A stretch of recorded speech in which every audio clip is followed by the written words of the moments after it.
Hello folks, we're back again trying out the bait trap, except for this time we're at a 10,000 acre lake, largest one in Indiana.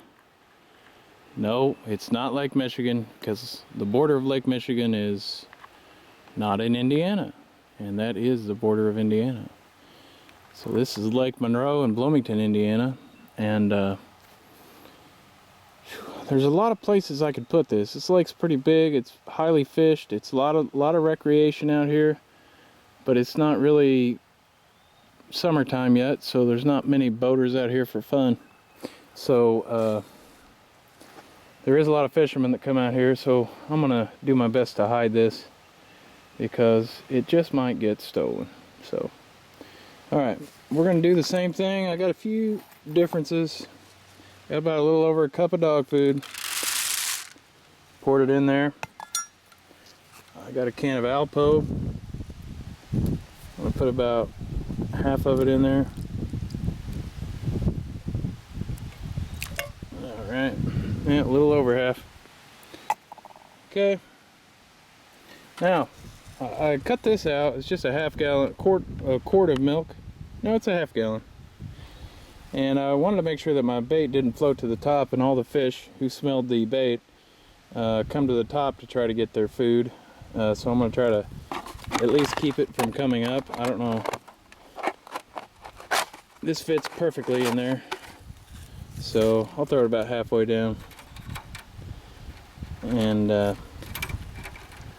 then we can see how things work.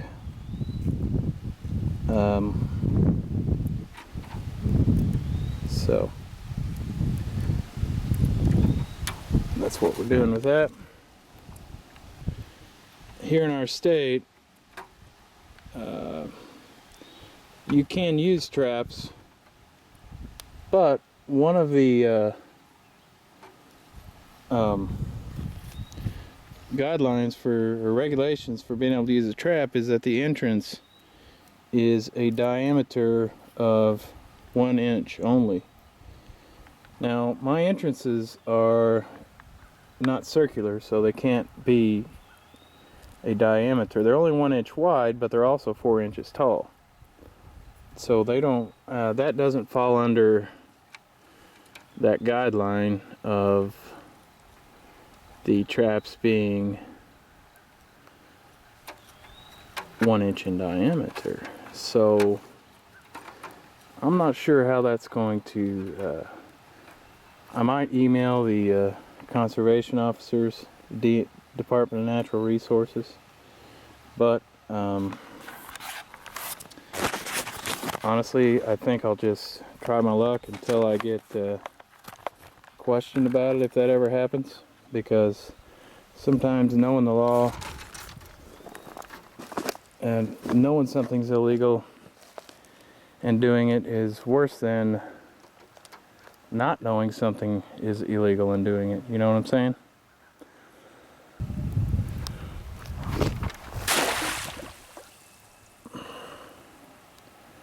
Alright, it's still somewhat visible there. I've got a plan for that, but I do believe it's in a good depth. So I'm going to work on my plan. While I'm doing that, I'll stop the filming and come back. Here's where it's tied off at. You can barely see it, but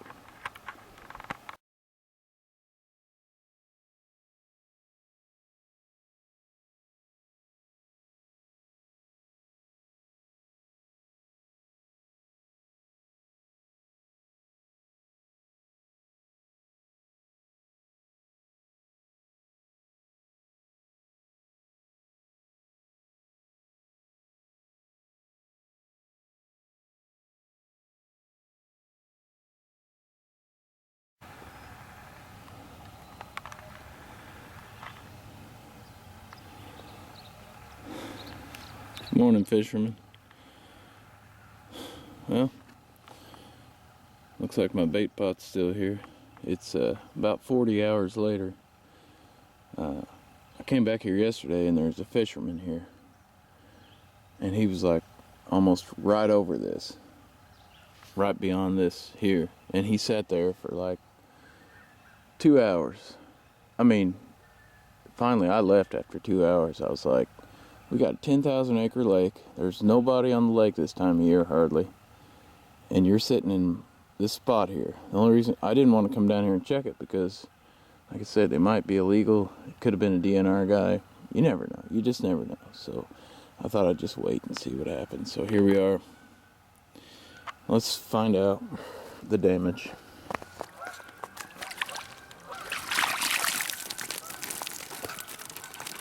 Alright.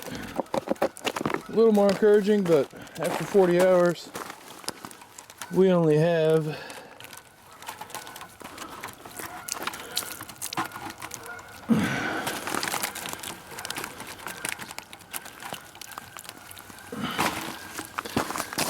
five fish.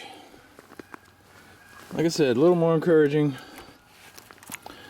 but not quite.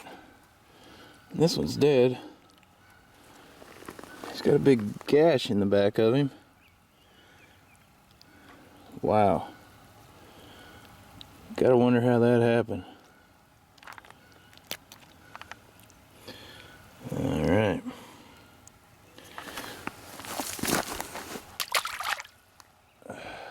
Oh, wait. He wasn't dead.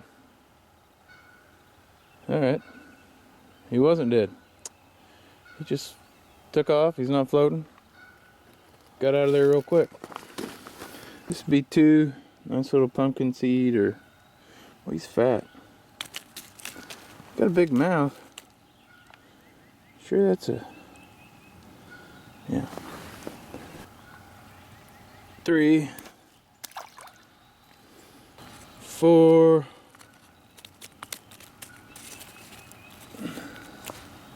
get out of here.